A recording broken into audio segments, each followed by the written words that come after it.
Okay, so in this lesson, what we're going to be doing is solving absolute value inequalities. In the previous lesson, we solved absolute value equations, and the key takeaway from that lesson was that absolute value, written as represented here with two straight-looking brackets, absolute value is the distance between the number inside the absolute value notation expression and 0. And so absolute value is distance from 0. In the context of inequalities, we are no longer saying that x is a fixed number, but rather that x is between numbers, greater than, less than, and the like. And so what we're doing with absolute value inequalities is starting to translate them into what is known as a compound inequality. We did these a couple of lessons ago, and the important thing is to understand how we translate absolute value inequalities. And so in this first guided example, if you will, you see what we have is the absolute value of x is less than 4. And so what this means is that x is less than, so you notice from the inequality sign it's not including the value 4, so x is less than 4 units from 0. And so what this results in is a compound inequality with an AND sign. And so you cannot be further away from 0 than 4 units. And so we have a cutoff of positive 4 on the right and negative 4 on the left. And here's 0 in the middle. And we are traveling no more than 4 units from 0 in either direction. Any number contained within that set of values is acceptable. So for instance 0.5, 2.5, 2.1, 3.99 and the like. And this is the representation on a number line of the absolute value of x being less than 4. And so it translates algebraically as minus 4 less than x, which is less than 4. In other words, x between minus 4 and 4. Okay, when we rewrite the problem using or equal to, the only difference is that we are including the values 4 and minus 4, so we can be 4 units or less from 0 as opposed to less than 4 units. Okay, and so again, as we've learned in the previous lessons, when the value is included in the solution set, we use a closed dot to indicate that it can equal that number as well. Okay, and the key thing to realize is that when we have a less than absolute value expression, it results in a between or an AND compound inequality. Now if we move below, what we have here is the absolute value of x greater than 4, and so we are now moving to a greater than absolute value.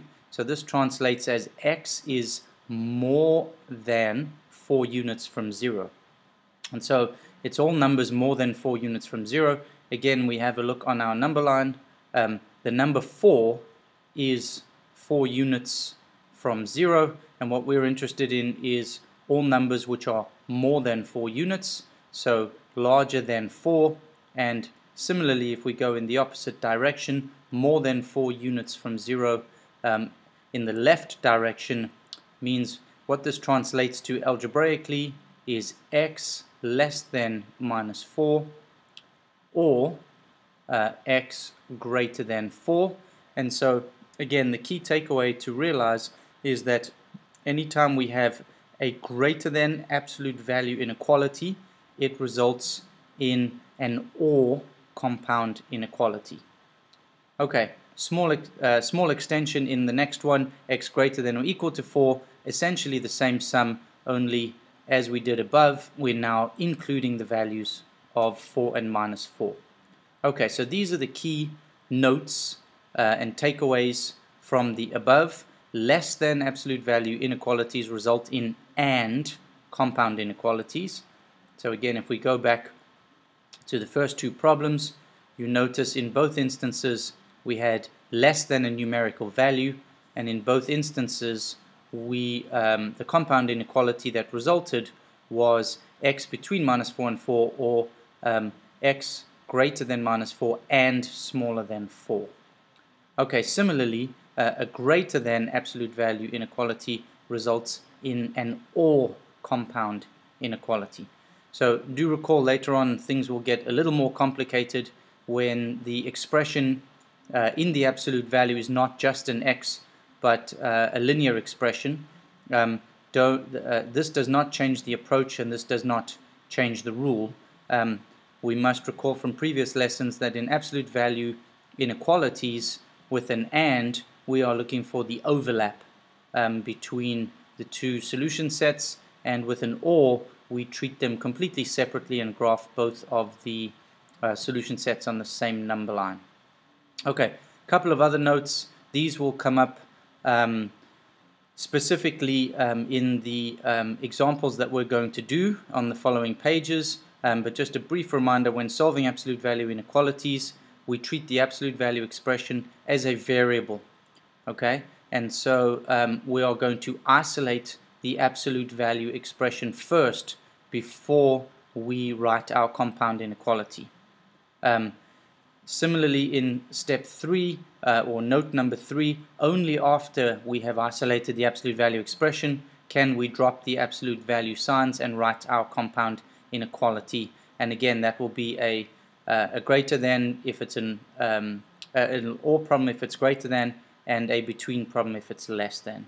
And last, and very important, absolute value symbols must not be treated as parentheses. And what I mean by this is, if I have 2 times the absolute value of x minus 3, it is not the same as the absolute value of 2x minus 6. And so distributing into a absolute value expression is absolutely incorrect, and you should never do this. You need to treat the absolute value expression, as mentioned above, as a variable and isolate it before you do anything. Okay, so enough of the introductory explanation. What we need to do now is move on and try some examples. Here we have a guided example. You have a copy of this obviously on your note, and you can use this for reference later on if you need to reread the note to remind yourself of the key points and the procedure. And so this is a step-by-step guided example which walks you through.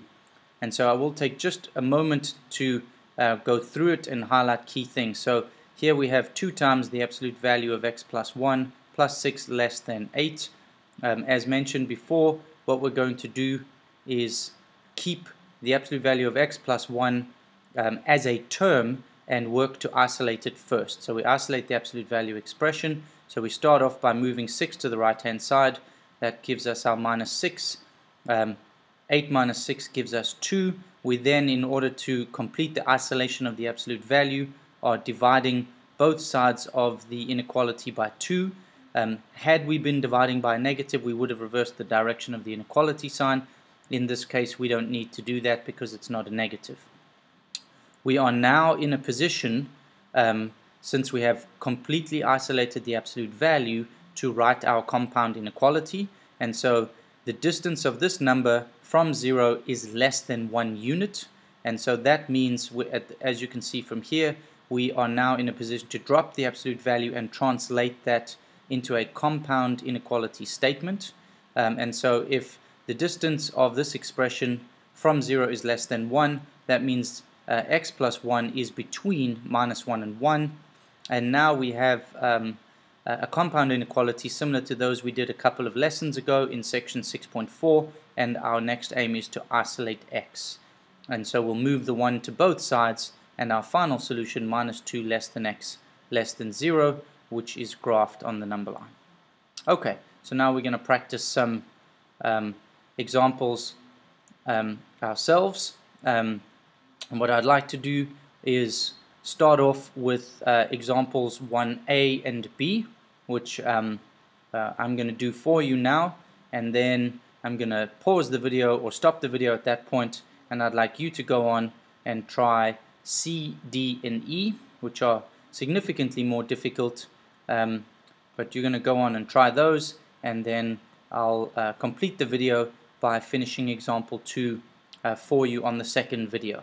So let's just take care of our examples 1A and 1B. Okay, so what I'm going to do in this case, since I already have my absolute value isolated, and since I have a less than, I can go directly to a statement of the compound inequality. And so the distance from 0 is no more than 6 units, and that means that the number x is between 6 and minus 6, because those delineate the numbers which are no more than 6 units away from 0. And I can go directly to the graph in this case, open dot on 6, open dot on minus 6, and I'm going to join them in the middle, and that represents the solution set for the absolute value of x less than 6. Okay, in example 1b, slightly more complicated because the expression inside the absolute value is linear and contains some addition, but our first step will remain the same. So once again, we've already got the absolute value symbol isolated, and so we can move directly to the compound inequality statement. I am more than 4 units from 0, 4 or more units away from 0, and so this translates to the number inside the absolute value, which is x plus 5, is 4 or more units from 0, or the number is smaller than or equal to minus 4, because those numbers are also 4 or more units away from 0. Okay, and so you notice the difference between example A and B. At this point I still have some more work to do because I need to isolate the x's, whereas in A I was able to go straight to the answer. So what I'm going to do to isolate the